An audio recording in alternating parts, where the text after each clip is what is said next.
Thank you very much. Nice to see everyone here on the nicest night of the year. I personally think we should get triple CME credits for being here tonight. And I have some good news for you. You're hearing from a colleague who's worked in Africa, and the title of the talk is Giving, but your checkbooks will emerge unscathed tonight. And I think that's important. So we are committed to continuing medical education. We're talking about physician health and wellness. So we start out with the CME accredited question. What is physician health and wellness? Many books have been written about this. Is it, number one, a cosmetic medicine promotional rag? Number two, the name you give to your fast food indulgences? Number three, unreality TV program, or for a medical school course none of us really passed? And I was disappointed because Steve got this wrong. I thought he had it nailed, but he got this one wrong. But I think that this is an important topic, but of course none of us took the course. We should have. And we all, in our own way, have found our way to this sense of balance in our lives. And when you talk to colleagues, what are our challenges? Well, we have a lot of challenges. And we're obviously the faces of an inadequate system at times. We bear unreasonable weight of expectations from our patients. We're often haunted by things that don't go right, and they stay with us. We have of course, the CMPA effect that even the most routine encounter can end in disaster. And at times, I think in the modern era with guidelines and evidence-based medicine, we feel like we're just reading out lists of steps that have to be taken sometimes, and we're not allowed to use our judgment, our insight, the things that we think make us human and better in our personal interactions. And then there's this thing that I was joking with a friend of mine, Alan Castles, who's a medical evidence reviewer, the Cochrane Review Syndrome, where at the end of the day, everything you do makes a harm ratio or an odds ratio difference of 1.1, so 10% difference in the outcome of your population. And of course, we all feel, I think, that we do much more than that. But Cochrane will often tell us, no, you're not doing as much as you think you do. And then, of course, our beloved college.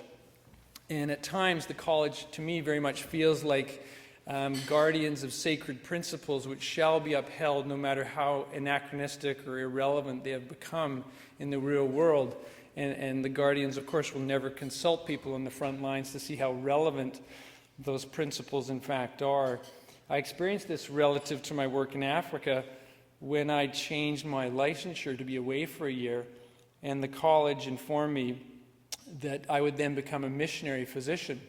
And I said, I'm not really a missionary, I'm a volunteer, and communicated with them. And then the letter finally came back from the college from one of the deputy registrars.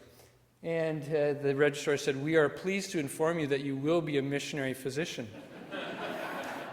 And this was very funny. So at that point in the family, I became a missionary physician by royal proclamation.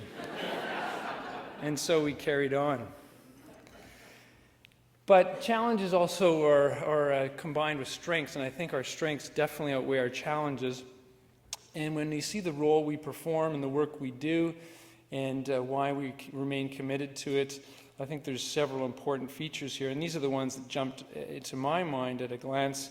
The community role we play, how socially useful and necessary we are, the fact that we have these opportunities for learning, retraining, and self-determination, and that inherent in the work we do is a quality improvement bias, that we're always asking the question, how can we improve? And that's a really essential and useful question. I think as well that more than we realize, we wield large amounts of economic and political power as well. And I think we're seeing with the good work through the divisions and other structures that we have a chance to implement that. So where does that leave us? And I really think it leaves us with an opportunity to pursue what you can refer to as strength-based living or practice. And the term here I've chosen was from a great college friend of mine, wonderful South African gal who after going to college with me in the UK, went back to Cape Town and worked in the flats, the shanty towns of Cape Town. And she kept talking about this term agency. And I'd say, well, what do you mean? And she said, well, it's this inherent thing that we never lose, no matter how challenging our circumstances, that we can always have an impact. We can always make choices that create effective actions and make change. And she saw that in her work, and it became part of her daily credo that she lived by. And of course, when we look at the bigger picture of humanity, it's limitless. But I think particularly if you look around this room, it's very limitless. In this room, if you think of who we are, where we live in the world, the education, the skill set we have, the economic advantages we share, your ability to affect change and create action around things that matter to you is really unparalleled worldwide. And I think it's an important time to step back and feel that ability you have to be an agent of change.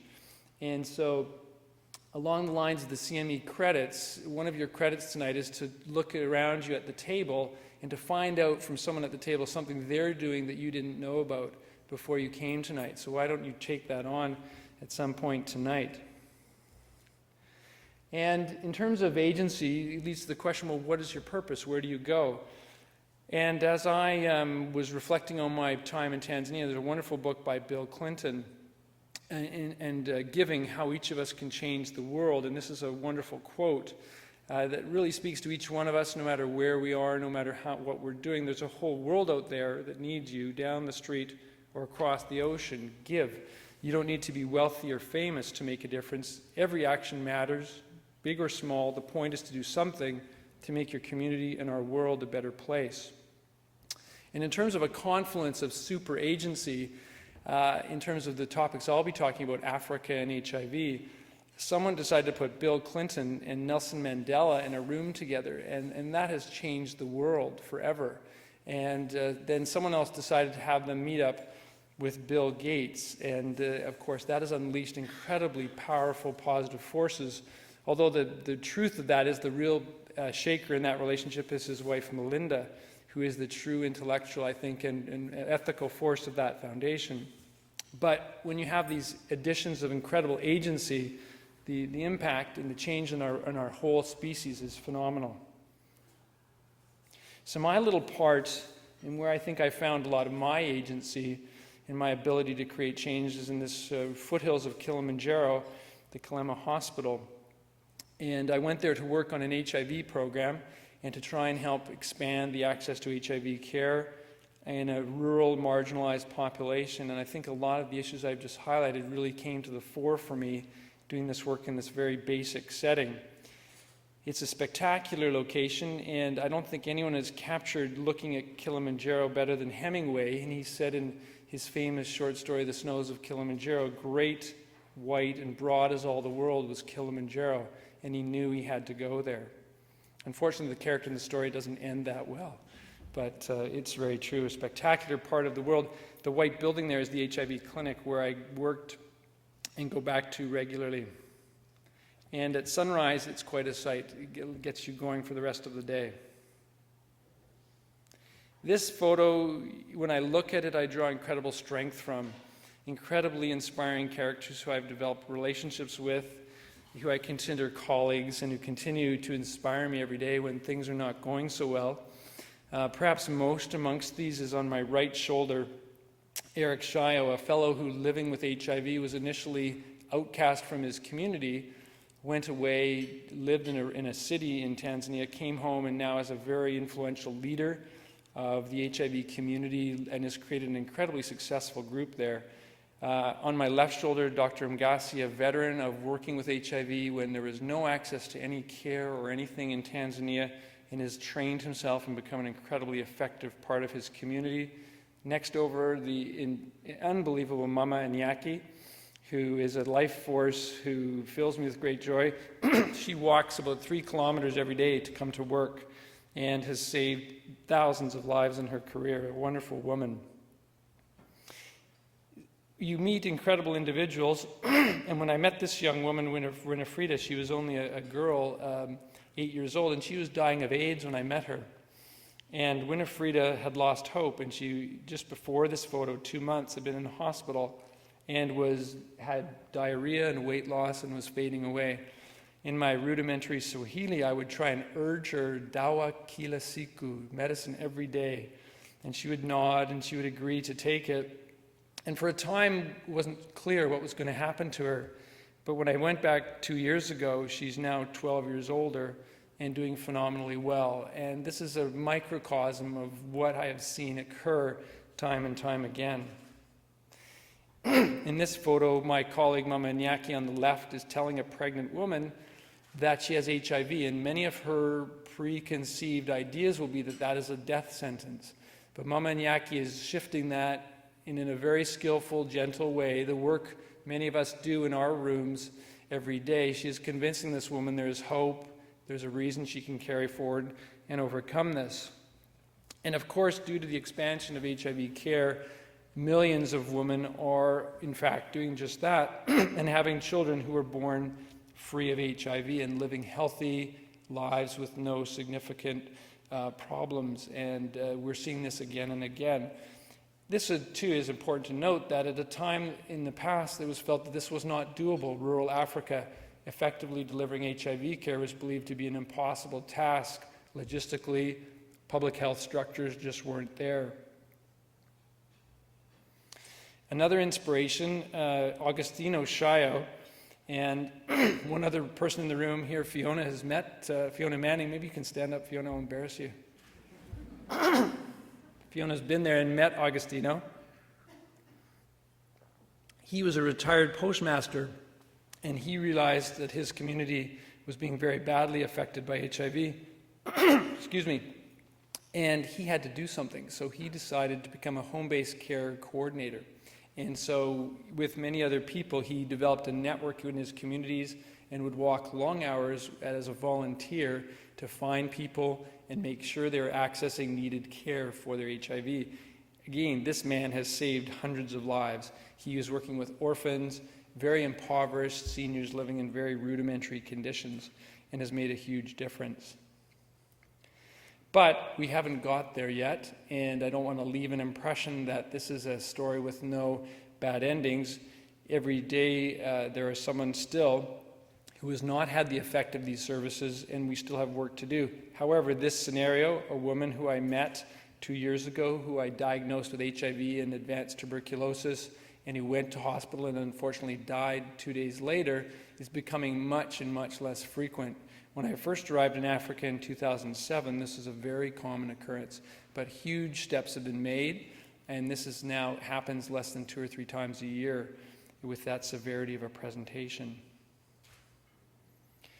Seeing my family in this context has been incredibly a wonderful experience for my personal health and wellness. My amazing partner, Stephanie, is in a very rudimentary van bouncing around dusty rural roads with a home-based care worker. And again, despite the challenges, despite the losses, filled with the sense of purpose and accomplishment that comes from doing the right thing. And as Bill Clinton said, just giving however you can. Here she is out on a trip just this fall, and I think Fiona may have taken this picture with my son Lachlan on her right and a British friend of ours, Mary Todd, who had come to assess orphans in rural settings and find out what their challenges were and how to better deliver services to them, education, access to health care, and also to take care of the caregivers. You'll see a woman more to the left of the photo who is the bibi or the grandmother, who also needs help in her efforts to take care of children who often have been orphaned from HIV. And one of the great salvations is education. By providing orphans with uniforms, fitting them and getting them in school provides an incredible sense of direction. So simple interventions, again, the sense of agency, that's things that are simple to us, the donation of school supplies. Victoria as a community, I think at this stage, has donated probably nearly a ton of white shirts and blue sweaters to be taken to Tanzania to be given to students so they can go to school. It's an incredible, simple act to us, but has a huge life-changing impact on the other side of the equation. Also here on the lower right, David Crossley, an IBM worker here in Victoria, decided we had to start to do something with computers, so that became part of the project, and he started a program with computer labs and basic training, and that expanded this year. And in the back here are some rogues, who you'll see in some of the photos. In the yellow shirt is the daughter of Dolly Freegang, a member of the division, and Eric Partlow. In the middle, Solana, Fiona's daughter, and in the blue shirt, my son Lachlan. So they were just there in January delivering computers, setting up a new computer lab. This, to me, is a wonderful photo because it is a meeting of the group that Eric runs, the PWA income generating group. So people who were on death's doorstep within the last 5 years who've got their health back are now planning how can we cooperatively generate some income so we can pay for our kids to go to university, school, and take care of our family's needs? And it's wonderful to see these people. I know a lot of their individual stories and have watched them over the years. And to see them come forward and participate in these discussions is a truly wonderful moment. Related to my wife, too, is seeing my kids and how they, through this process, have discovered that they, too, have a role in being involved. So here's my son, Sasha, 6 years ago, with his friend Godfrey, and then meeting up 2 years ago, and they were about to go out and do some volunteer service work on a health campaign. And then later that same day, my son Sasha is helping a woman who's nearly blind with a very ugly blood pressure and make sure she gets her medications and gets set up for some ophthalmologic assessment. My daughter, too, in the early days, sorting out beans to be given to homeless orphans who lacked food security. And then 2 years ago, back as a kindergarten teacher. She found teaching kindergarten rather tough. There were 50 kids in the class. They didn't listen to a darn thing she said. So they're digging deep at this moment. And so too my youngest son, Lachlan, to see him, from the Committee of the Willing a few years ago, handing out food and drink to orphans at a orphan day at the hospital, to this year with Loren and Solana delivering funds to purchase a prosthetic leg for this fellow with the crutches, Deo, whose leg was amputated in an accident, so that he can have a prosthetic leg. So they did all the fundraising, so an incredible project where from the fundraising, transporting the funds, delivering the funds, see this chap get his new leg, feeling their power in the global sense to be agents of change. And that's a really wonderful photo for me. And when you do this work, this is what is unleashed, this incredible life force of kids who may have very little, may have many challenges ahead of them, yet they can experience incredible happiness and the wonderful moments in their lives. And I think it was this energy indeed that got me to the top of Kilimanjaro. And that was a highlight for my health and wellness in some senses. And then I get to pass the torch to you. So we're back to Bill. And so the question for all of you, your homework, and I think you get a few CME credits, is where do you take this from then and from now? What is your agency? Where do you go? What else can you add in? So thank you very much for your attention.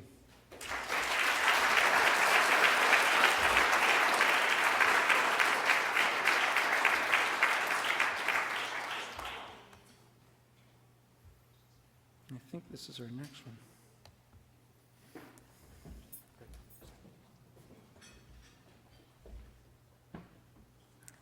Wow, so this is quite an intimidating group to follow. First we had an amazing PowerPoint flashy presentation and then some very meaningful, yes, that was yours as well, very meaningful PowerPoint presentation with a lot of global impact. So for those of you who don't know me, I'm Helen Campbell, and I'm a bit of an interloper here because